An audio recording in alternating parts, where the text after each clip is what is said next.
Hello students, आज हम study करेंगे पार्शियल कोवैलेंट करैक्टर इन आयनिक बॉन्ड। तो उसके लिए फर्स्टली लर्न कर लो कि कोई भी बॉन्ड 100% आयनिक नहीं होता और कोई भी बॉन्ड 100% कोवैलेंट नहीं होता। तो आयनिक बॉन्ड में क्या होता है, कुछ परसेंट में कोवैलेंट करैक्टर होता है एंड कोवैलेंट बॉन्ड में क्या होगा, कुछ अमाउंट में आयनिक करैक्टर होगा। तो आज हम डिस्कस करेंगे आयनिक बॉन्ड में जो कोवैलेंट करैक्टर है उसको डिस्कस करेंगे। तो उसको स्टडी करने के लिए हमें एक फिनोमिना स्टडी करना पड़ेगा, पोलराइजेशन। तो अब पोलराइजेशन को चेक करते हैं एक एग्जांपल की हेल्प से। तो यहाँ पे आयनिक कंपाउंड लिख लिया हमने NaCl। तो अब यहाँ से क्या लर्न करना है कि आयनिक कंपाउंड में एक कैटायन दूसरा एनायन होता है। तो यहाँ पे ड्रॉ कर लेते हैं एक कैटायन को।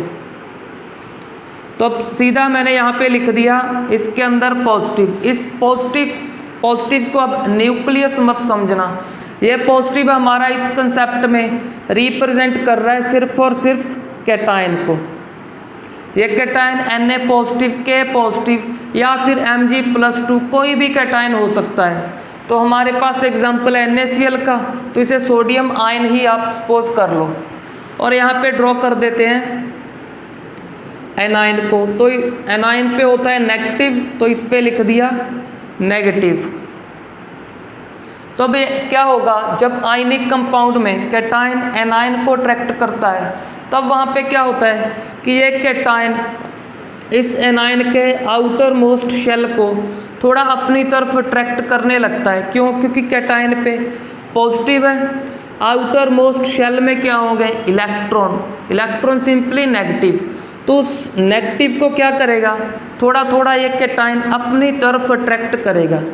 जब अट्रैक्ट करेगा तो क्या करेगा, इस इलेक्ट्रॉन क्लाउड की, सिंपली शेल को बोल रहे हैं इलेक्ट्रॉन क्लाउड, तो इस इलेक्ट्रॉन क्लाउड की शेप कर देगा चेंज चेक कर लो। पहले सर्कुलर था, अब क्या कर दिया, थोड़ा चेंज कर दिया, उसको बिगाड़ दिया। बिगाड़ने को बोलते हम डिस्टॉर्टेड। तो इस कैटायन ने क्या किया, उस एनायन के इलेक्ट्रॉन क्लाउड को अट्रैक्ट करके उसकी शेप को कर दिया डिस्टॉर्टेड। अब ये प्रोसेस जो हो रहा है, इसी प्रोसेस को क्या बोलते हैं हम, पोलराइजेशन बोलते हैं। अब पोलराइजेशन किसका हुआ, एनायन का। किसने किया, कैटायन ने। तो अब यार यहाँ से देखो कि पोलराइजेशन होने से अब नेक्स्ट क्या होगा, पोलराइजेशन तक तो हमें पता लग गया कि कैटायन जब एनायन की शेप को डिस्टॉर्ट कर देगा उस फिनोमिना को क्या बोलते हैं, पोलराइजेशन बोलते हैं। अब यारा यहाँ से चेक करो कि जब ये इलेक्ट्रॉन क्लाउड इस तरह डिस्टॉर्टेड होके कैटायन की तरफ बढ़ेगा तब किसके चांस इंक्रीज हो रहे हैं, वहाँ पे चांस इंक्रीज हो रहे हैं ओवरलैपिंग के। चेक कर लो यारा, अगर सपोज करो पोलराइजेशन मोर हो जाता, अगर मोर होता तो और थोड़ा सा इसकी तरफ इंक्रीज हो जाता। अगर और इंक्रीज होता तो ये इलेक्ट्रॉन क्लाउड इस कैटायन के इलेक्ट्रॉन क्लाउड से टच कर जाता। उस टच करने को क्या बोल देंगे, ओवरलैपिंग।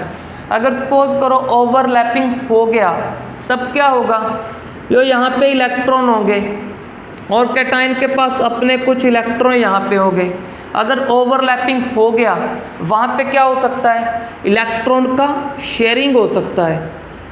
अब शेयरिंग कहाँ पे होता है, ये तो सभी बच्चों को पता है कि शेयरिंग होता है कोवैलेंट बॉन्ड में। अब सपोज करो जैसे जैसे पोलराइजेशन इंक्रीज होगा ओवरलैपिंग के चांस इंक्रीज होंगे।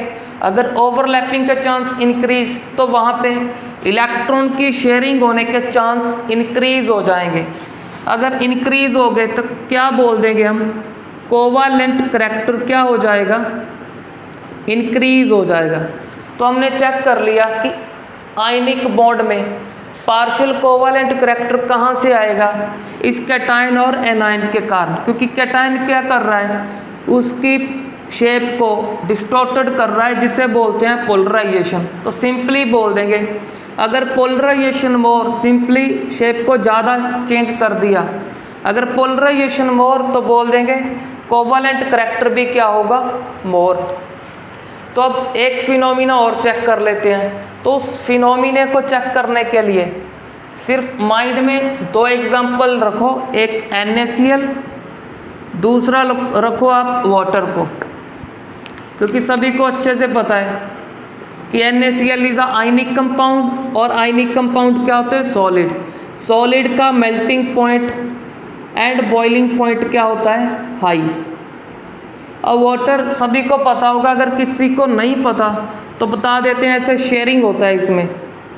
अगर शेयरिंग है तो ये कोवैलेंट बॉन्ड है, अगर कोवैलेंट बॉन्ड है तो कंपाउंड क्या होगा? कोवैलेंट। अब सभी को पता है ये लिक्विड है, अगर लिक्विड है सिंपली बोल देंगे क्यों लिक्विड है? ड्यू टू कोवैलेंट बॉन्ड, क्योंकि कोवैलेंट बॉन्ड आयनिक बॉन्ड से वीक होता है, आयनिक स्ट्रॉन्ग होता है, कोवैलेंट वीक। अगर वीक है तभी तो बेचारा लिक्विड रह गया। अगर लिक्विड है तो melting point and boiling point क्या होगा? लो होगा इसका। तो अब ये रहा, यहाँ पे चेक करो, हमने क्या बोला था कि जैसे जैसे पोलराइजेशन होगा इंक्रीज, क्या इंक्रीज होगा? कोवैलेंट करैक्टर होगा इंक्रीज। अगर कोवैलेंट करैक्टर इंक्रीज हो गया वाटर जैसे, तो melting point and boiling point वो क्या होगा? डिक्रीज। तो सिंपली लर्न कर लो, जिसका पोलराइजेशन बढ़ गया उसके पास कोवैलेंट करैक्टर ज़्यादा है। कोवैलेंट करैक्टर अगर ज़्यादा है तो आयनिक करैक्टर हो जाएगा कम। अगर आयनिक करैक्टर कम हो गया तो सिंपली बोल दोगे मेल्टिंग पॉइंट और बॉइलिंग पॉइंट भी उसका डिक्रीज कर जाएगा। या यहाँ से बोल दो, अगर वाटर जैसे कोवैलेंट करैक्टर बढ़ा तो melting point boiling point water जैसे लो हो जाएगा, इस NaCl जैसे हाई नहीं होगा। अब थोड़ा और टर्म है हमारे पास, उनको स्टडी करते हैं हम। एक है पोलराइजिंग पावर, दूसरा पोलराइजेबिलिटी। तो अब चेक कर लो, इस पोलराइजेशन फिनोमिने को कर कौन रहा है? तो सभी को पता है अब कैटायन कर रहा है, क्योंकि कैटायन ही क्या कर रहा है? इस एनायन के इलेक्ट्रॉन क्लाउड को अट्रैक्ट कर रहा है। तो कैटायन के पास क्या है? एक पावर है इसकी पोलराइजेशन करने की। तो सिंपली लिख दिया the tendency of cation to polarize करना है किसको? एनायन को। The tendency of cation to polarize an anion is called polarizing power of cation, भी आप लिख सकते हो। सिंपल आ गया पोलराइजेबिलिटी। अब एनायन के पास क्या है? पोलराइजेशन फिनोमिना इसका होने की पावर है, या सिंपली बोल दो पोलराइज होने की इसके पास पावर है। तो इसके लिए बोल दिया पोलराइजेबिलिटी कि the tendency of anion to get polarized by cation is called polarizability. कि सिंपली इसका जब शेप डिस्टॉर्ट होगा, डिस्टॉर्टेड होने की टेंडेंसी को क्या बोल दिया? पोलराइजेबिलिटी बोल दिया। अब चलो एक बार पोलराइजेशन की डेफिनेशन को भी रीड कर लें। तो यहाँ पे क्या लिखा? In ionic compound when two oppositely charge ion come closer to each other, जब ऑपोजिट चार्ज एक दूसरे के पास आएंगे तब क्या होगा? The cation attract electron cloud of the anion. Cation क्या करेगा? इस एनायन के इलेक्ट्रॉन क्लाउड को अट्रैक्ट करेगा टुवर्ड इटसेल्फ, अपनी तरफ अट्रैक्ट करेगा। तब क्या होगा? Hence electron cloud of anion get distorted. तो इलेक्ट्रॉन क्लाउड क्या हो जाएगा? डिस्टॉर्टेड हो जाएगा। तो इसे डिस्टॉर्टेड होने को क्या बोलते हैं? This is called polarization of the anion. तो यहाँ पे हमने पोलराइजेशन स्टडी कर लिया, पोलराइजिंग पावर चेक कर लिया कैटायन का, और पोलराइजेबिलिटी चेक कर लिया एनायन का। अब चेक करेंगे हम फैक्टर्स को जो इफेक्ट करेंगे इस पोलराइजेशन को। तो अब स्टडी करते हैं फर्स्ट फैक्टर जो पोलराइजेशन को इफेक्ट करेगा। उससे पहले लर्न कर लो कि जो फैक्टर पोलराइजेशन को इफेक्ट करेंगे उन्हें ही हम बोलते हैं फजान्स रूल। तो टोटल 5 फजान्स रूल है। फर्स्ट को चेक करते हैं साइज ऑफ कैटायन को। तो साइज ऑफ कैटायन के लिए यहाँ पे कुछ स्ट्रक्चर ड्रॉ करते हैं कैटायन का। एक स्मॉल कर दिया, एक कर देते हैं लार्ज। और इसके पास में आयनिक बॉन्ड में क्या होता है, एनायन। तो एनायन दोनों का सिमिलर रख लेंगे, क्यों? क्योंकि स्टडी तो कैटायन को करना है, बाद में एनायन को करेंगे। तो एनायन ऑलमोस्ट ही ऐसा यहाँ पे लगा देंगे। तो अब चेक करो, इस इलेक्ट्रॉन क्लाउड को कौन मोर अट्रैक्ट कर सकता है? वो मोर अट्रैक्ट करेगा जिसका न्यूक्लियस इसके पास होगा। अब चेक कर लो, इसका साइज मोर है तो इसका न्यूक्लियस, कैटायन का न्यूक्लियस क्या होगा, इसके इलेक्ट्रॉन क्लाउड से दूर, क्योंकि साइज मोर है।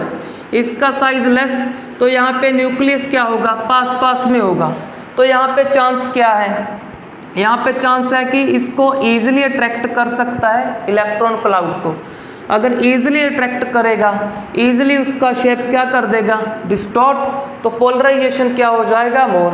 तो हम यहाँ पे बोल देते हैं पोलराइजेशन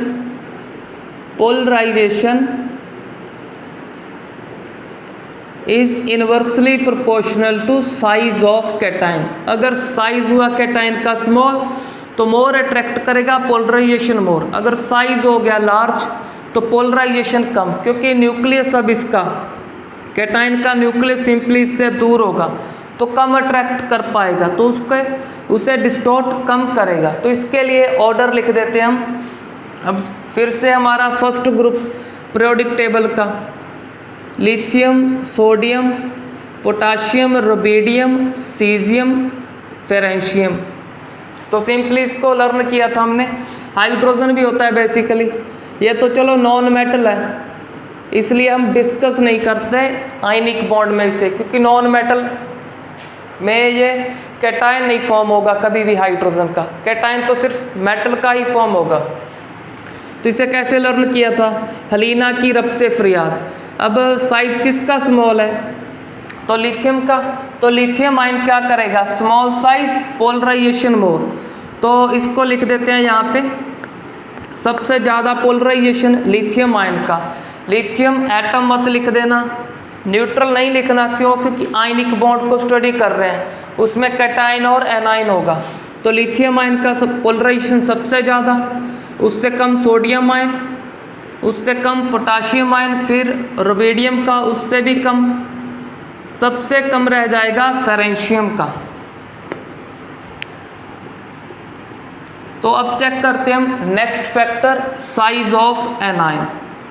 साइज ऑफ एनायन, अगर हमने साइज ऑफ कैटायन को अच्छे से लर्न कर लिया तो साइज ऑफ एनायन ऐसे ही हमें समझ आ जाएगा। तो इसके लिए दो एनायन ड्रॉ करते हैं, एक का साइज बोल देते हैं स्मॉल, दूसरे का क्या बोल देंगे, दूसरे का बोल देंगे लार्ज। दोनों ही एनायन है। चलो ये नेगेटिव बाहर लिख देते हैं, एनायन पे नेगेटिव होता है, यहाँ पे लिख दिया। यहाँ पे ड्रॉ कर लेते हैं एनायन का न्यूक्लियस। अब ये न्यूक्लियस है, कोई कैटायन नहीं है। अच्छे से सारे लेक्चर को ध्यान से सुनना कि अब इसे हम न्यूक्लियस बोल रहे हैं। एनायन के लिए नेगेटिव बाहर रिप्रेजेंट कर दिया। अब जरा सोचो, जब इसके पास कोई कैटायन आएगा, अब जब कैटायन आएगा तो इस इलेक्ट्रॉन क्लाउड को कम अट्रैक्ट कर पाएगा। क्यों? क्योंकि इसका साइज स्मॉल है। स्मॉल है तो इसका न्यूक्लियस क्या होगा, इसके पास में। अगर पास में है तो अंदर से अट्रैक्ट भी करके रखेगा, तो कैटायन क्या कर पाएगा, कम ही अट्रैक्ट कर पाएगा इसको। बट अब क्या है, एनायन का साइज है लार्ज। अगर कोई कैटायन आया तो कैटायन क्या करेगा, इस इलेक्ट्रॉन क्लाउड को ईजिली अट्रैक्ट करेगा। क्यों? क्योंकि चेक करो, ये शेल क्या है, साइज लार्ज होने के कारण इस न्यूक्लियस से, एनायन के न्यूक्लियस से दूर है। अगर दूर है तो यहाँ पे अंदर का अट्रैक्शन होगा कम, तो जो बाहर का कैटायन आएगा ईजिली इसे डिस्टॉर्टेड कर देगा। तो हम बोल देते हैं, अगर साइज ऑफ एनायन इंक्रीज करेगा तो पोलराइजेशन भी क्या करेगा, इंक्रीज। तो पोलराइजेशन क्या है, डायरेक्टली प्रोपोर्शनल है साइज ऑफ एनायन के। साइज ऑफ एनायन, तो साइज ऑफ एनायन के डायरेक्टली प्रोपोर्शनल हो गया पोलराइजेशन। कैटायन के क्या था, इनवर्सली प्रोपोर्शनल। तो यहाँ पे अब हैलोजन का एग्जांपल लेते हैं। सबसे ज़्यादा पोलराइजेशन होगा आयोडाइड आयन का, इससे कम ब्रोमाइड का, इससे कम क्लोराइड, और सबसे कम पोलराइजेशन होगा फ्लोराइड आयन का। ये तो सभी को आता होगा कि ग्रुप 17 है हमारा halogen, fluorine, chlorine, bromine, iodine, और एक लास्ट होता है एस्टाटाइन, उसको हम कम कंसीडर करते हैं। मेन तो ये 4 को स्टडी करते हैं।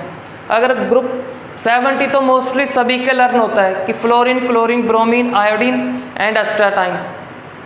अगर नहीं लर्न है तो फिर एक ट्रिक है कि फिर कल बाहर आई आंटी, ऐसे लर्न कर लेना आप इसको। अब चेक करते हैं हमारा नेक्स्ट फजान्स रूल।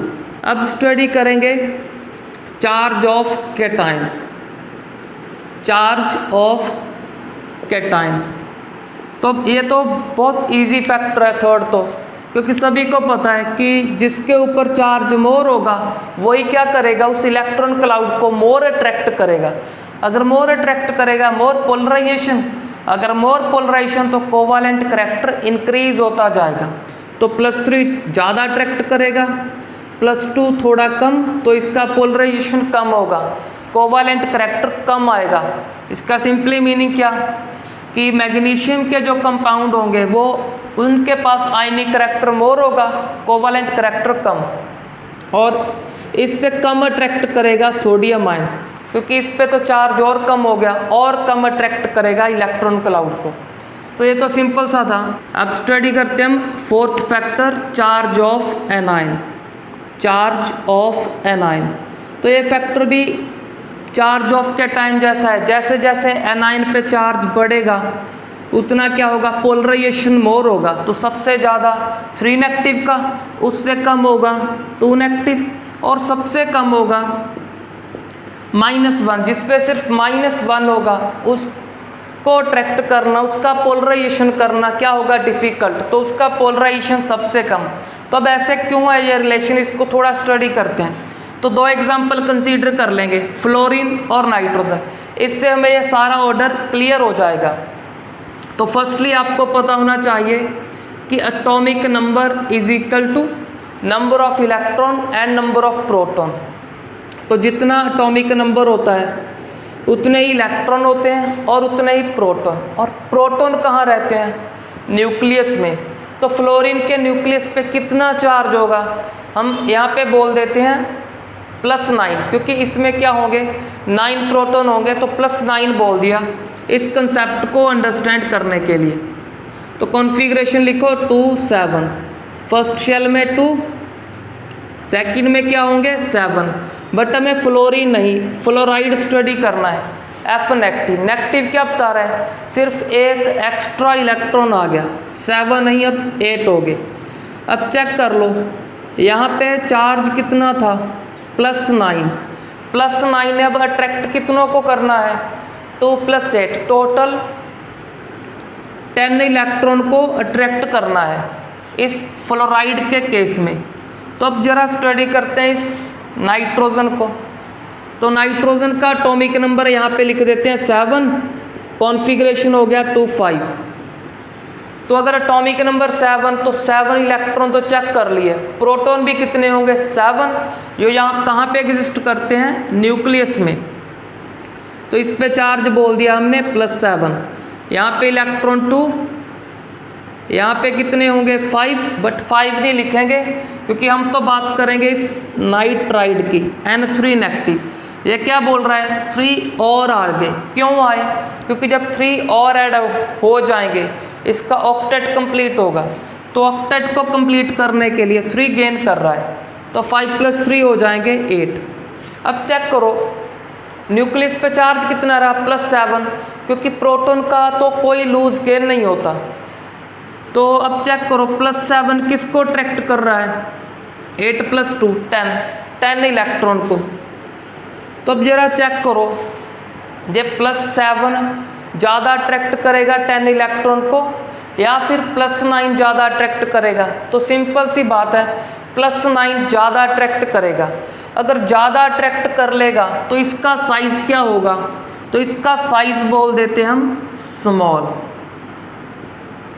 अब +7 से क्या होगा, इस 10-10 इलेक्ट्रॉन को थोड़ा अट्रैक्ट कम होगा।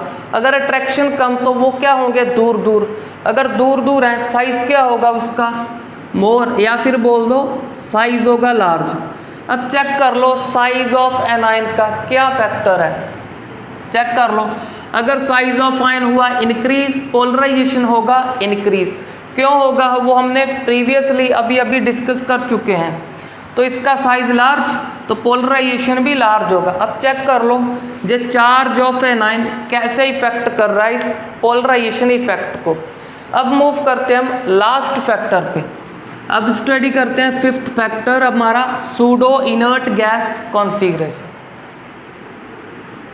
अब स्टडी करते हैं हमारा fifth factor pseudo inert gas configuration. तो फर्स्ट ही चेक करते हैं हम इनर्ट गैस कॉन्फ़िगरेशन को। तो इनर्ट गैस कॉन्फ़िगरेशन का सिंपली मीनिंग हो गया हमारा ऑक्टेट। Octet simply 8 electron. तो इनर्ट गैस कॉन्फ़िगरेशन है हमारा S2P6। अब चेक कर लो 2 + 6 8 हो गया। अब चेक करते हैं सूडो। सूडो का सिंपली मीनिंग होता है फेक, फेक या फिर नकली बोल दो आप। तो सूडो इनर्ट गैस कॉन्फ़िगरेशन ये तो नहीं होगा, कुछ और होगा। वो क्या है उसको लर्न करते हैं। S2P6D10 ये क्या है हमारा सूडो इनर्ट गैस कॉन्फ़िगरेशन है। अब चेक करते हैं इसका, इस सूडो इनर्ट गैस कॉन्फ़िगरेशन का कि पोलराइजेशन पे क्या इफेक्ट है उसको स्टडी करते हैं with the help of example. तो यहाँ पे एग्जांपल है NaCl, यहाँ पे सूडो का है CuCl। तो Cl का तो हम कुछ नहीं चेक करेंगे, क्यों, क्योंकि दोनों में सेम है। आपको बता दिया कि सेम फैक्टर को नहीं स्टडी करना, जो फैक्टर चेंज हो रहा है सिर्फ उसको स्टडी करेंगे। तो यहाँ पे Na पॉजिटिव Cl नेगेटिव और यहाँ पे Cu पॉजिटिव Cl नेगेटिव। तो अब सोडियम को स्टडी करते हैं fast. Atomic number 11 configuration suppose करके चलता हूँ कि आपको आता है 1s2 2s2 2p6 3s1। अब Na पॉजिटिव सिंपली इससे एक इलेक्ट्रॉन रिमूव करोगे, कहाँ से, लास्ट में। लास्ट कौन सा होगा, थर्ड। तो एक इलेक्ट्रॉन यहाँ से रिमूव, तो बच गया हमारे पास 1s2 2s2 2p6। अब चेक करो लास्ट शेल कौन सा है, सेकंड। तो सेकंड में चेक कर लो S2 है P6 है, 6 + 2 8। 8 को क्या बोलते हैं, ऑक्टेट और इनर्ट गैस कॉन्फ़िगरेशन या फिर बोल दो नोबल गैस कॉन्फ़िगरेशन। तो S2P6 हमारे पास आ गया इस केस में। तो इसमें क्या आएगा, सूडो केस में, इस केस में ये कॉन्फ़िगरेशन आएगा। तो फर्स्टली लर्न कर लो कि क्रोमियम एंड कॉपर की कॉन्फ़िगरेशन क्या थी, एक्सेप्शनल। अब सपोज करके चल रहा हूँ कि ये भी आपको आती है, अगर नहीं आती तो थोड़ा सा यहाँ पे चेक कर लो 1s2 2s2 2p6 3s2 3p6 4s। यहाँ पे क्या करना है, याद रखना है एक्सेप्शन है, 4s2 नहीं करना, 4s1। किस किस केस में, कॉपर एंड क्रोमियम, सिर्फ 2 केस में। तो 4s1 तक आप चेक कर सकते हो। 19 इलेक्ट्रॉन हो गए, कितने पेंडिंग बचे, 10। तो लिख देंगे 3d10। तो अब हमको स्टडी करना है कॉपर आयन को, सिंपली क्यूप्रस आयन को। तो अब एक इलेक्ट्रॉन रिमूव होगा कहाँ से, लास्ट शेल में से। अब कुछ बच्चे बोलेंगे 3d लास्ट है, 3d लिखने में लास्ट है बट एक्चुअल में लास्ट कौन होगा, थर्ड नहीं, फोर्थ शेल। तो फोर्थ शेल लास्ट होगा, इसमें से रिमूव होगा एक इलेक्ट्रॉन। तो पेंडिंग क्या बचेगा हमारे पास, ये तो हो गया रिमूव। तो थर्ड शेल बचेगा, थर्ड का S P और D बच जाएगा। तो सिर्फ मैं अब लास्ट शेल को लिख रहा हूँ, ये अंदर के शेल नहीं लिख रहा, क्योंकि हम वैलेंस शेल को ही डिस्कस करते हैं। तो 3s2 3p6 3d10। अब चेक कर लो S2p6d10, इसी को क्या बोला था, सूडो इनर्ट गैस कॉन्फ़िगरेशन। तो अब यारा यहाँ पे क्या कंसेप्ट लगेगा हमारा, लगेगा यहाँ पे स्क्रीनिंग इफेक्ट का फैक्टर। स्क्रीनिंग इफेक्ट को आपको पता है शील्डिंग इफेक्ट भी बोलते हैं। तो अब थोड़ा सा ऑर्डर रिवाइज करो, जो थर्ड चैप्टर में स्टडी किया था कि सबसे ज़्यादा स्क्रीनिंग इफेक्ट S और P का, D और F का क्या बोलते थे हम, स्क्रीनिंग इफेक्ट पुअर, तो F का तो सबसे कम स्क्रीनिंग इफेक्ट होता है। तो अब चेक करो D कहाँ पे है हमारे इस केस में, तो इस केस में क्या होगा, स्क्रीनिंग इफेक्ट या फिर shielding effect poor. Screening effect बोल देते हैं, स्क्रीनिंग इफेक्ट क्या होगा, लेस बोल दो या फिर पुअर बोल दो। यहाँ पे क्या है, P के इलेक्ट्रॉन लास्ट में, अगर P के हैं तो स्क्रीनिंग इफेक्ट ऑर्डर के अकॉर्डिंग चेक कर लो, D से अब मोर है तो स्क्रीनिंग इफेक्ट क्या होगा, मोर। अब थोड़ा स्टडी करते हैं स्क्रीनिंग इफेक्ट कैसे अपना इफेक्ट दिखाएगा इस पोलराइजेशन पे, तो उसके लिए थोड़ा सा इरेज कर लेते हैं इसे। तो यहाँ पे सपोज करो हमारे पास है सोडियम आयन, तो इसको बोल दिया पॉजिटिव लिख के सोडियम आयन। तो सोडियम के लास्ट में किसके इलेक्ट्रॉन होंगे, P के इलेक्ट्रॉन। अब उनका क्या है, स्क्रीनिंग इफेक्ट है मोर। तो इसके पास कौन आएगा, एग्जाम्पल था हमारा NaCl, तो इसके पास आएगा Cl नेगेटिव, तो इसको बोल देंगे हम Cl नेगेटिव, एनायन बोल देंगे। अब यार यहाँ पे कॉपर का केस डिस्कस करें, तो यहाँ पे होगा हमारा कॉपर आयन, लास्ट में किसके इलेक्ट्रॉन है, D के। D का क्या है, स्क्रीनिंग इफेक्ट क्या है, लेस। अभी आपको स्क्रीनिंग इफेक्ट क्या होता है ये भी बताएंगे, वैसे तो थर्ड चैप्टर में हो गया था, अब जो बच्चे भूल गए उनको थोड़ा सा रिवाइज करवाएंगे कि स्क्रीनिंग इफेक्ट क्या होता है। और एग्जाम्पल था हमारा CuCl, इस कॉपर आयन के पास कौन आएगा, सिंपली हमारा क्लोराइड आयन Cl नेगेटिव, यहाँ पे एनायन लिख दिया, नेगेटिव लिख दिया। अब यार चेक करो स्क्रीनिंग इफेक्ट बताते हैं आपको क्या होता है। स्क्रीनिंग इफेक्ट होता है कि जो अंदर के इलेक्ट्रॉन है बाहर के इलेक्ट्रॉन को रिपेल करते हैं, तो जब अंदर के इलेक्ट्रॉन बाहर के इलेक्ट्रॉन को रिपेल करेंगे इसी को क्या बोलते हैं हम, स्क्रीनिंग इफेक्ट। तो सबसे ज़्यादा कौन रिपेल करते हैं, S के इलेक्ट्रॉन, उससे कम P के, उससे भी कम D के, D से कम F के। तो यार यहाँ पे जो चेक करो सोडियम के केस में कौन से इलेक्ट्रॉन है, लास्ट में P के इलेक्ट्रॉन। P का स्क्रीनिंग इफेक्ट क्या है, as compare to D strong है।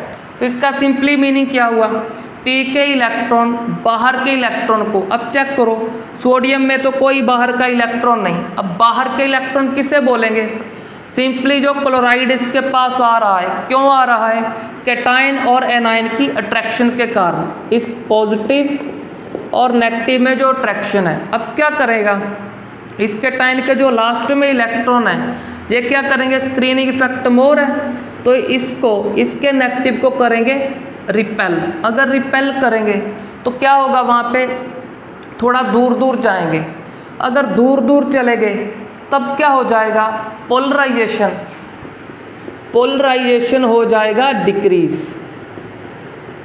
क्यों, क्योंकि पोलराइजेशन तो तब बोलेंगे कि जब इलेक्ट्रॉन क्लाउड को अपनी तरफ खींचता, ओवरलैपिंग के चांस बढ़ते, तो बोलते पोलराइजेशन आ गया। बट अब क्या हो रहा है, due to high screening effect इसको रिपेल कर रहा है। आप इसको ऐसा भी बोल सकते हो, स्क्रीनिंग इफेक्ट मोर होने के कारण रिपल्शन मिल रहा है। अगर रिपल्शन के कारण थोड़ा दूर चल गया, दूर लिख देते हैं इसे थोड़ा सा, अगर दूर चल गया तो न्यूक्लियस क्या करेगा, अपना इफेक्ट यहाँ पे कम शो करेगा, तो न्यूक्लियस का इफेक्ट कम हो जाएगा, जिसको बुक लैंग्वेज दे देती है कि effective nuclear charge decreases, effective nuclear charge decreases. I hope आपको क्लियर हो गया होगा कि इफेक्टिव न्यूक्लियर चार्ज क्या है। सिंपली इस न्यूक्लियस का वहाँ पे इफेक्ट कम हो जाएगा, इसी को बोल दिया इफेक्टिव न्यूक्लियर चार्ज कर दिया डिक्रीज।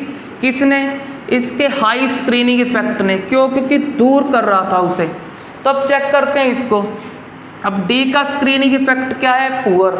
अगर स्क्रीनिंग इफेक्ट पुअर है तो आउटर इलेक्ट्रॉन, आउटर इलेक्ट्रॉन फिर से इसी बोलेंगे क्लोराइड के इलेक्ट्रॉन को, उन्हें क्या करेगा, कम रिपेल करेगा। अगर कम रिपेल करेगा तो थोड़ा सा पास में आ जाएगा, क्यों, क्योंकि Cl नेगेटिव को ये पुअर स्क्रीनिंग इफेक्ट अब कम रिपेल कर रहा था। अगर कम रिपेल कर रहा है तो न्यूक्लियस क्या करेगा, पास होने के कारण इसको अट्रैक्ट कर लेगा। सिंपली क्या करेगा, इस कॉपर का न्यूक्लियस इस पे इफेक्ट मोर दिखाएगा, तो हम क्या बोल देंगे, यहाँ पे इफेक्टिव न्यूक्लियर चार्ज क्या है, इफेक्टिव न्यूक्लियर चार्ज मोर है। किसका मोर है?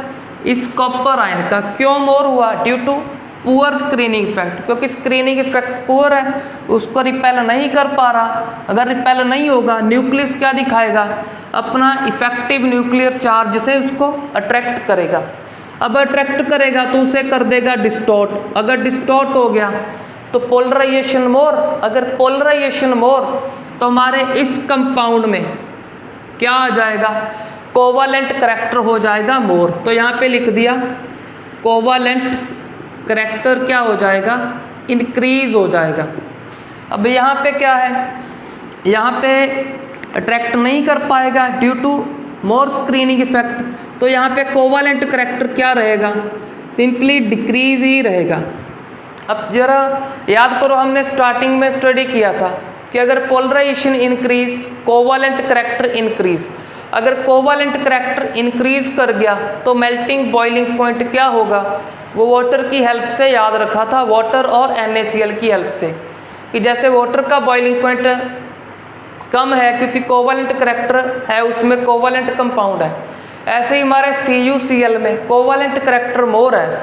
अगर मोर है तो इसका मेल्टिंग पॉइंट और बॉइलिंग पॉइंट लो होगा एज कंपेयर टू NaCl। तो यार यहाँ पे चेक करते हैं इनके मेल्टिंग पॉइंट की क्या रीडिंग होती है। तो NaCl का मेल्टिंग पॉइंट होता है 800 डिग्री सेल्सियस, ये मेल्टिंग पॉइंट लिख रहा हूँ मैं। CuCl का होता है 442 डिग्री सेल्सियस। अब कंपाउंड तो ये भी आयनिक है, तो कम क्यों हुआ? क्योंकि इसका पोलराइजेशन मोर है due to pseudo inert gas configuration. अब सूडो इनर्ट गैस कॉन्फ़िगरेशन कैसे वर्क करता है आपको कंप्लीटली यहाँ पे समझा दिया। एक बार रिवाइज कर लेते हैं कि सूडो कॉन्फ़िगरेशन इसको बोला, और D क्या करेगा? पुअर स्क्रीनिंग इफेक्ट, कम रिपेल करेगा। अगर रिपेल कम करेगा, न्यूक्लियस अपना इफेक्ट मोर दिखाएगा, तो बोल दिया due to poor screening effect effective nuclear charge is more. अगर effective nuclear charge is more तो पोलराइजेशन मोर। अगर पोलराइजेशन मोर तो कोवालेंट करैक्टर मोर। जैसे जैसे कोवालेंट करैक्टर बढ़ता है, मेल्टिंग पॉइंट क्या कर जाता है? डिक्रीज। तो यहाँ पे हमारे फुजान्स रूल हो कंप्लीट। अब मूव करते हैं हमारे नेक्स्ट कंसेप्ट पे। अब नेक्स्ट कंसेप्ट पे मूव करने से पहले इस क्वेश्चन को स्टडी करते हैं, विच हैव मोर पोलराइजेशन। तो इनमें से चेक करना है किसका पोलराइजेशन मोर है। तो फर्स्ट क्वेश्चन को चेक करते हैं, NaCl और LiCl। तो फर्स्टली क्लोरीन क्या है दोनों में? कॉमन, तो इसको नहीं चेक करेंगे, तो चेक करेंगे सिर्फ कैटायन को। फर्स्टली चेक करते हैं कैटायन का चार्ज। सभी को पता है Li पॉजिटिव और Na पॉजिटिव, तो चार्ज हुआ सेम, तो चार्ज को भी नहीं डिस्कस करेंगे क्योंकि सेम है। अब चेक करेंगे इनका साइज। तो साइज अब पता है हमें, lithium, sodium, potassium, rubidium, caesium, फिर फेरेंशियम। तो साइज लार्ज है हमारे इस सोडियम का। अगर सोडियम का साइज हुआ लार्ज, लिथियम का रह गया स्मॉल। हमने क्या स्टडी किया था कि जिसका साइज लार्ज है वो क्या करेगा? इसको कम अट्रैक्ट करेगा। जिसका स्मॉल है वो क्या कर लेगा? मोर अट्रैक्ट। तो किसका पोलराइजेशन मोर है? तो इसका आंसर है LiCl, क्योंकि ये फैक्टर हम ऑलरेडी स्टडी कर चुके हैं कि जैसे जैसे कैटायन का साइज स्मॉल होगा मोर अट्रैक्ट कर लेगा। क्यों मोर अट्रैक्ट कर रहा है? सभी डिस्कस हो गया ये हमारा। तो अब चेक करते हैं हमारा नेक्स्ट क्वेश्चन। नेक्स्ट में चेक करो, अब कैटायन सेम है। अगर सेम है इसको नहीं चेक करेंगे, तो चेक करेंगे एनायन को। सभी को पता है Cl नेगेटिव होता है और Ib नेगेटिव। चार्ज सेम, फिर क्या चेक करोगे? साइज एनायन का। अब फ्लोरीन, क्लोरीन, ब्रोमीन, आयोडीन, किसका साइज मोर? I का। अगर I का साइज मोर तो वो कैसा केस है हमारा? ऐसा केस है लार्ज साइज का, I नेगेटिव का। Cl का स्मॉल साइज, वो हमारा, चलो इस केस को बोल दो। अब किसके इलेक्ट्रॉन को इजीली खींचा जा सकता है? इसके। क्यों? क्योंकि साइज मोर, न्यूक्लियस से दूर होंगे। जो इस I का सेंटर पे न्यूक्लियस होगा उससे क्या होंगे? ये दूर होंगे ड्यू टू लार्ज साइज। इस Cl नेगेटिव के न्यूक्लियस से ये पास होंगे, तो ये अंदर की तरफ अट्रैक्ट करके रखेगा, बाहर से पोलराइजेशन कम करने देगा। तो इसमें मोर पोलराइजेशन हो गया हमारे लिथियम आयोडाइड का due to large size of iodine. अब इसमें चेक करो Cl फिर से सेम, इसमें एक है इसमें दो, नंबर नहीं चेक करना, सिर्फ चेक करो क्लोरीन क्या सेम है, यहाँ पे भी क्लोरीन यहाँ पे भी क्लोरीन। अगर एनायन सेम है तो एनायन का ना तो चार्ज चेक करोगे ना साइज, तो चेक करेंगे सिर्फ हम इसको। अब सभी को पता है Na क्या है, पॉजिटिव, Mg नहीं पता तो यहाँ पे चेक कर लो Mg+2। अब Mg+2 तो मोर कौन अट्रैक्ट करेगा, +1 या फिर +2, सभी को पता है +2 मोर अट्रैक्ट करेगा। अगर मोर अट्रैक्ट तो पोलराइजेशन मोर, अगर पोलराइजेशन मोर तो कोवालेंट करैक्टर मोर। कोवालेंट करैक्टर अगर बढ़ गया तो इसका मेल्टिंग बॉइलिंग पॉइंट क्या होगा, डिक्रीज। तो हमने आंसर देना था पोलराइजेशन का। तो पोलराइजेशन किसका मोर है, मैग्नीशियम क्लोराइड का ड्यू टू मोर चार्ज। अब हम स्टडी करते हैं last important concept of ionic compound. ये लास्ट इंपॉर्टेंट कंसेप्ट क्या है कि for the formation of any ionic compound, कोई भी आयनिक कंपाउंड कब फॉर्म होगा, जब sum of lattice enthalpy and electron gain enthalpy का सम क्या होगा, ग्रेटर होगा आयोनाइजेशन एंथैल्पी से। क्यों, क्योंकि सभी को पता होगा लैटिस एंथैल्पी क्या है कि जब कैटायन एनायन से अट्रैक्ट करता है तब एक एनर्जी रिलीज होगी, तो उसी एनर्जी का नेम है लैटिस एंथैल्पी। अगर रिलीज हो रही है एनर्जी कम, जब एनर्जी कम होगी तो स्टेबिलिटी मिल रही है। सिमिलरली इलेक्ट्रॉन गेन एंथैल्पी, यह क्या था कि जब किसी में इलेक्ट्रॉन क्या होगा, ऐड होने पे एक एनर्जी को करेगा रिलीज, उसी का नेम है इलेक्ट्रॉन गेन एंथैल्पी। तो ये एनर्जी भी क्या हो रहा है, रिलीज, बाहर जा रहा है। अगर एनर्जी कम हो गया तो फिर ये भी क्या प्रोवाइड करेगा, स्टेबिलिटी प्रोवाइड करेगा आयनिक कंपाउंड को। अब आयोनाइजेशन एंथैल्पी क्या था कि किसी जिसने कैटायन फॉर्म करना है उससे इलेक्ट्रॉन रिमूव करना है, तो इस पे क्या करेंगे, एनर्जी लगाएंगे, लगाने से एक इलेक्ट्रॉन कर देंगे रिमूव। अगर एनर्जी लगा रहे हैं तो एनर्जी का क्या हो रहा है, एनर्जी इंक्रीज, तो क्या करेगा, अनस्टेबल। अब जो फैक्टर अनस्टेबल कर रहा है वो क्या होना चाहिए, कम होना चाहिए, और जो फैक्टर स्टेबल कर रहे हैं वो मोर होने चाहिए। तो इसी कारण लिख दिया हमने कि आयनिक कंपाउंड की फॉर्मेशन के लिए जो फैक्टर स्टेबल कर रहे हैं वो मोर हो, किससे, जो अनस्टेबल कर रहा है उससे।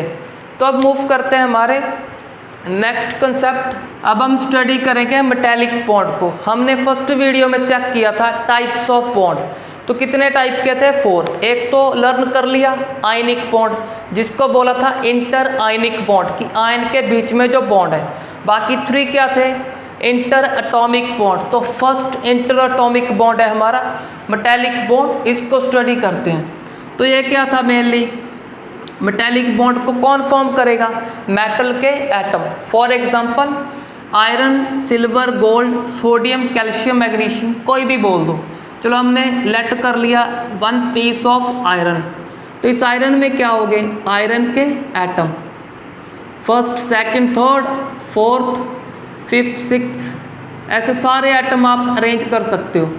तो अब मेटेलिक बॉन्ड किसको बोला, मेनली इस एटम का, जो इस एटम से बॉन्ड है, मेटल के एटम है, तो इन एटम्स में जो बॉन्ड है उसी का नेम है मेटेलिक बॉन्ड। सिमिलरली किसी भी 2 एटम को आप स्टडी कर सकते हो। तो अब स्टडी करते हैं हम उन फैक्टर्स को जो इस मेटेलिक बॉन्ड को अफेक्ट करेंगे, इसकी स्ट्रेंथ को। तो फैक्टर अफेक्टिंग मेटेलिक बॉन्ड, तो मेटेलिक बॉन्ड की स्ट्रेंथ को कौन कौन से फैक्टर अफेक्ट करते हैं, मेनली 2 फैक्टर हैं। First is number of unpaired electron, number of unpaired electrons.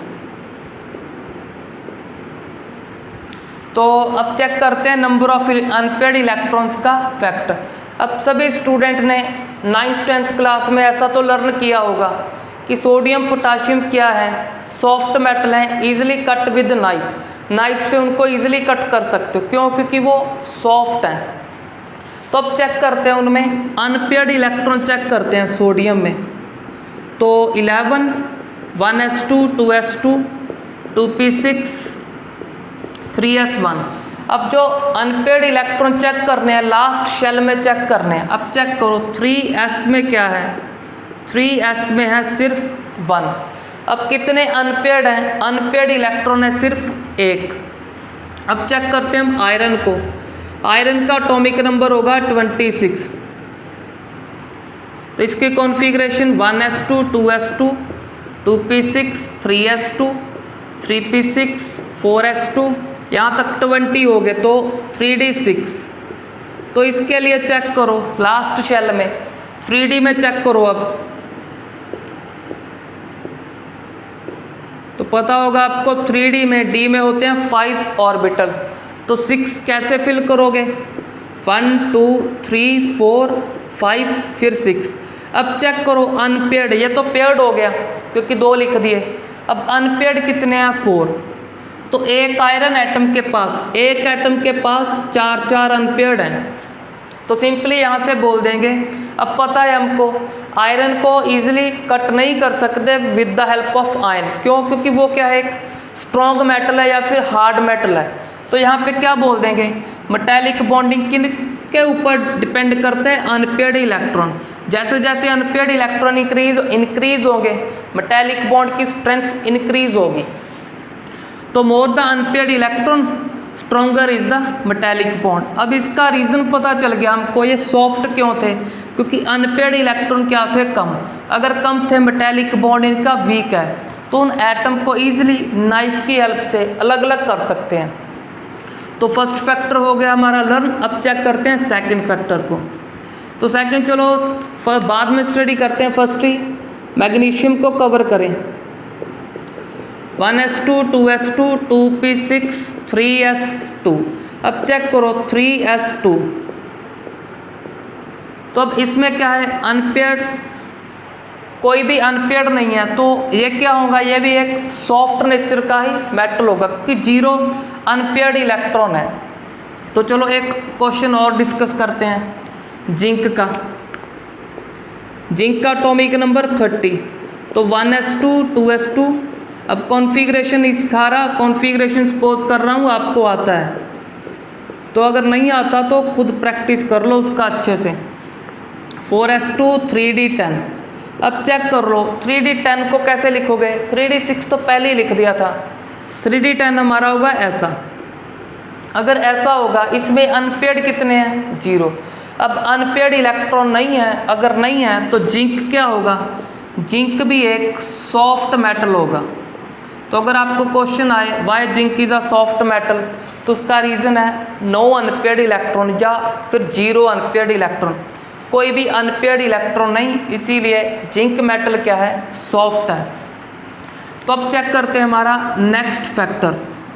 तो नेक्स्ट हमारा सेकंड फैक्टर क्या है? Size of atom.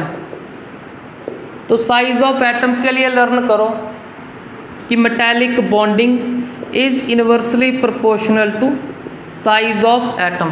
कि जैसे जैसे साइज इंक्रीज होगा मेटेलिक बॉन्ड क्या होगा? वीक। अगर मेटेलिक बॉन्ड वीक हो गया तो मेटल्स क्या होंगे? सॉफ्ट। अब इसका प्रूफ चेक कर लो आप।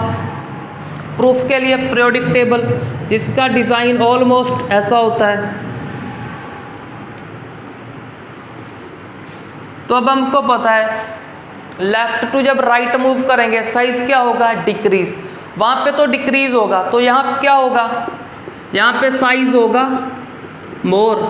अब अगर साइज मोर है, यहाँ पे कौन प्रेजेंट होते हैं? याद करो एस ब्लॉक का फर्स्ट एंड सेकंड ग्रुप, जिसमें हमारे लिथियम, सोडियम, पोटाशियम या फिर बेरिलियम, मैग्नीशियम, कैल्शियम ये प्रेजेंट होते हैं। तो ये लेफ्ट पे है, लेफ्ट पे साइज मोर। अगर साइज मोर मेटेलिक बॉन्ड क्या? वीक। अगर वीक तभी तो ये बेचारे सॉफ्ट है। चलो अब इनका कंपेयर करते हैं। अब सपोज करो हमने सोडियम और पोटाशियम का कंपेयर करना है। अब डाउन द ग्रुप क्या है? Size increase. तो पोटाशियम का साइज इंक्रीज होगा तो मेटेलिक बॉन्ड पोटाशियम का और वीक हो जाएगा। तो इन दोनों में से कौन सा मोर सॉफ्ट है? तो पोटाशियम इज मोर सॉफ्ट। तो अब मैग्नीशियम, कैल्शियम सिमिलरली सभी में से आप चेक कर सकते हो। तो चलो एक क्वेश्चन और करते हैं। यहाँ पे होता है डी में, डी ब्लॉक है, लास्ट एलिमेंट इज जिंक, जिसका एटॉमिक नंबर आपको पता है 30। अब थोड़ा और लर्न कर लो, जिंक के नीचे होता है कैडमियम, कैडमियम के नीचे होता है मरकरी। अब जिंक क्या था, एक सॉफ्ट मेटल, तो क्वेश्चन में पूछ सकते हैं zinc and cadmium are soft metal. उस सॉफ्ट का रीज़न आपको पता है कि 0 अनपेयर्ड इलेक्ट्रॉन, क्योंकि D10 होगा, ये 3D10 है, ये क्या होगा, सिर्फ एक शेल ही इंक्रीज करना है, क्योंकि आपको थर्ड चैप्टर में करवा दिया ये कि ये होगा 4D10, ये क्या होगा 5D10। तो मरकरी सभी को पता है, मरकरी क्या है, लिक्विड। अगर ऐसा क्वेश्चन आ गया zinc and cadmium are soft metal but mercury is liquid, तो वो लिक्विड क्यों रह गया। अब सभी को पता है डाउन द ग्रुप क्या होगा, साइज इंक्रीज। अब मरकरी का साइज इंक्रीज कर गया, अगर साइज इंक्रीज होगा तो मेटेलिक बॉन्ड क्या होगा, वीक। अब वो मेटेलिक बॉन्ड इतना वीक हो गया कि वो किस नेचर का हो जाएगा, लिक्विड, क्योंकि मेटेलिक बॉन्ड काफ़ी भी वीक है उसमें ड्यू टू लार्ज साइज और due to no unpaired, unpaired कोई इलेक्ट्रॉन नहीं था, अनपेयर्ड भी नहीं है और साइज भी इंक्रीज हो रहा है, तो दोनों फैक्टर ने उसे लिक्विड फॉर्म में कन्वर्ट कर दिया। तो अब एक क्वेश्चन और स्टडी करते हैं, जैसे यहाँ होता है hydrogen, lithium, sodium, potassium, rubidium, caesium. Rubidium के बाद यहाँ पे सीजियम, रुबिडियम को नहीं लिखा। तो अब आपको पता होगा सीजियम क्या है, एक ऐसा मेटल है जिसे अगर हम अब अपने हैंड पे रखें, हैंड पे रखने पे ही क्या हो जाएगा, ये मेल्ट। तो इसका मेल्टिंग पॉइंट लो क्यों है, ड्यू टू एक तो अनपेयर्ड इलेक्ट्रॉन सिर्फ एक ही था, क्योंकि वो हमने चेक कर लिया था सोडियम का, अगर इसके पास एक अनपेयर्ड है तो सभी के पास एक ही अनपेयर्ड होगा। दूसरा क्या है, इस साइड आगे लेफ्ट पे साइज लार्ज होता है, अगर लेफ्ट पे साइज लार्ज, दूसरा क्या आ गया बॉटम पे तो और लार्ज, तो इसका साइज बहुत ज़्यादा लार्ज है। अगर साइज मोर तो मेटेलिक बॉन्डिंग बहुत ही ज़्यादा वीक है, इतना वीक है कि अगर हैंड पे रखेंगे हैंड की हीट क्या कर देगी, उसे मेल्ट कर देगी। आई होप आपको क्लियर हो गया होगा मेटेलिक बॉन्डिंग।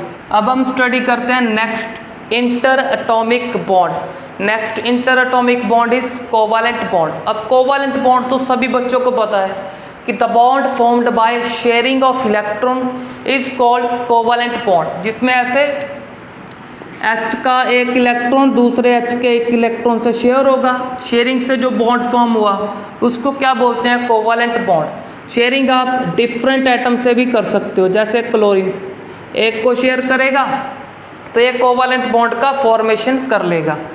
तो अब इसका और कंसेप्ट क्या है जो लोअर क्लासेस में लर्न किया था कि कोवालेंट बॉन्ड को कौन फॉर्म करेगा।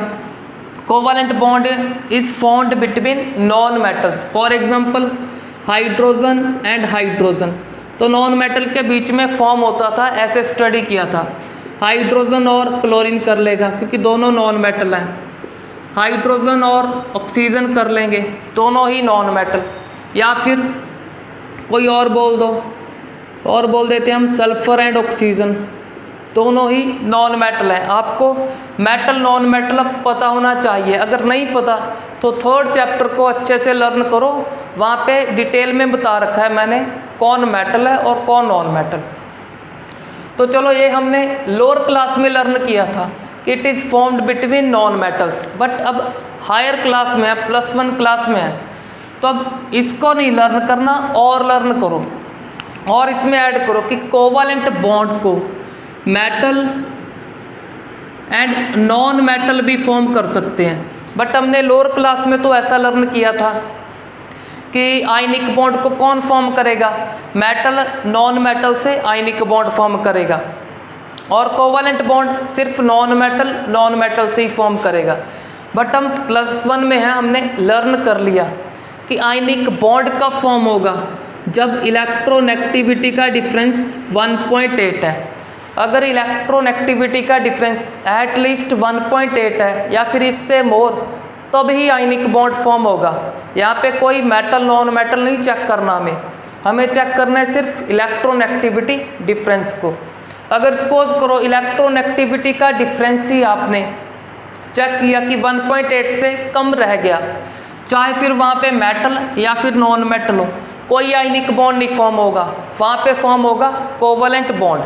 तो आपको एक होमवर्क मिला था कि कार्बन और मैग्नीशियम का चेक करो कि बॉन्ड कौन सा होगा, क्योंकि कार्बन नॉन मेटल है, मैग्नीशियम मेटल। तो अगर लोअर क्लास के अकॉर्डिंग चलें फिर तो ये क्या हो जाएगा, आयनिक। बट कार्बन और मैग्नीशियम कभी आयनिक बॉन्ड फॉर्म नहीं करते, तो इनकी इलेक्ट्रॉन एक्टिविटी डिफरेंस आप चेक कर लेना। 1.8 से आएगा कम, अगर कम है तो ये बॉन्ड है हमारा कोवालेंट बॉन्ड। ऐसे ही बहुत सारे कंपाउंड आप like LaCl, LiCl, lithium chloride, इसको भी चेक कर सकते हो। इसके पास भी कोवालेंट करैक्टर ही मोर होगा, तो कोवालेंट बॉन्ड होगा हमारा।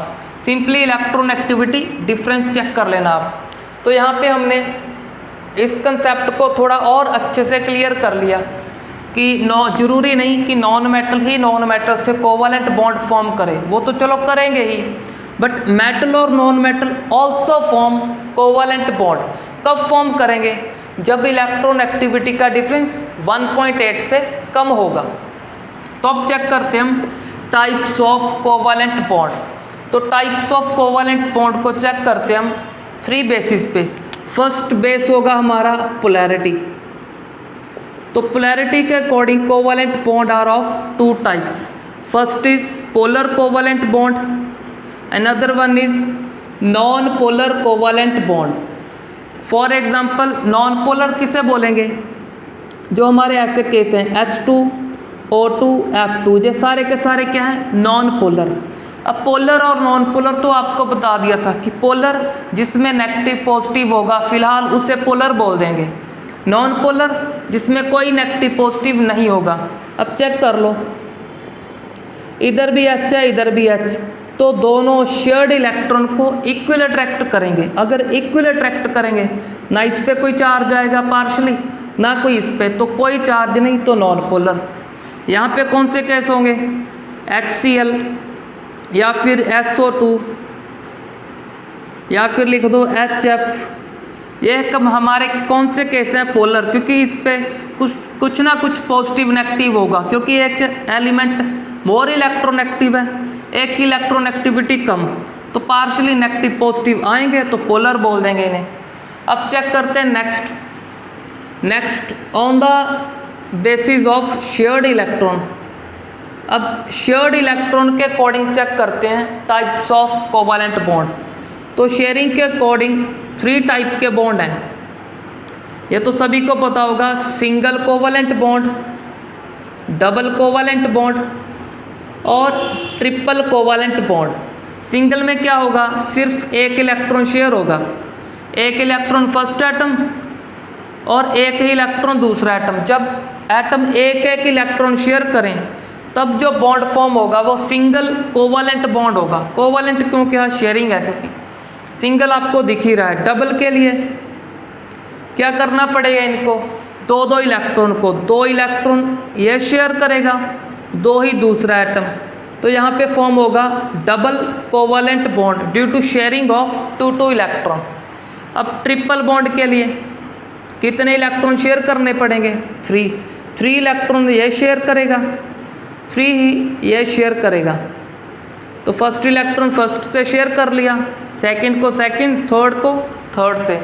तो ऐसे जब 3 इलेक्ट्रॉन शेयर करेगा एक एटम, तो वहाँ पे ट्रिपल कोवालेंट बॉन्ड का फॉर्मेशन होगा।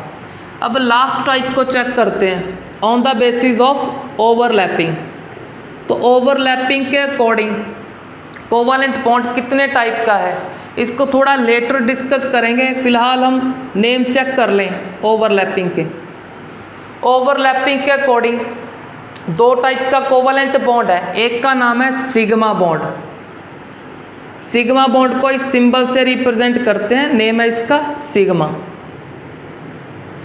दूसरा है पाई बॉन्ड, इसको थोड़ा लेटर डिस्कस करेंगे कि कैसे फॉर्म होते हैं। इनका तो आपको पता है, सिंगल डबल ट्रिपल का, पोलर नॉन को पोलर का भी पता है। इन सिग्मा एंड पाई को थोड़ा लेटर डिस्कस करेंगे, फिलहाल तब तक आप इस कंसेप्ट को अच्छे से लर्न करो, जो जहाँ पे न्यू कंसेप्ट सीख रहे हो, क्योंकि लोअर क्लास में तो यही सीख रहे थे कि non metal form covalent bond, but metal भी नॉन मेटल से कोवालेंट फॉर्म कर लेंगी कब, जब इलेक्ट्रॉन एक्टिविटी का डिफरेंस 1.8 से कम। तो इसको अच्छे से लर्न करो। इसमें कंफ्यूज मत होना। तो अच्छे से इसका प्रैक्टिस करो। Thanks for watching the video.